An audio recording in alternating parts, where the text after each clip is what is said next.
Okay, so today we're going to be working on our stippling sphere. So we are going to start by using a very small stencil, since this one is going to take us a while because dotting takes a long time.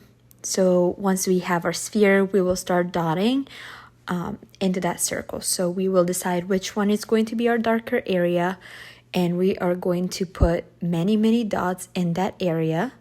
And then we will decide which ones are lightest area, so we will put less dots in that area.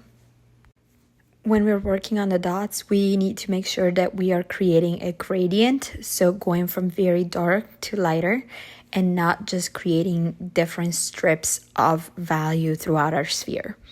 So make sure that they are blended together. Do not use your finger to smudge all the dots in together. Just make sure that by doing the dots, you slowly start adding less and less and separating them more from each other.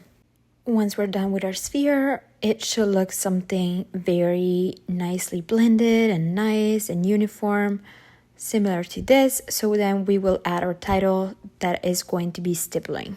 So make sure you label it, and we are done for the sketchbook work for the day.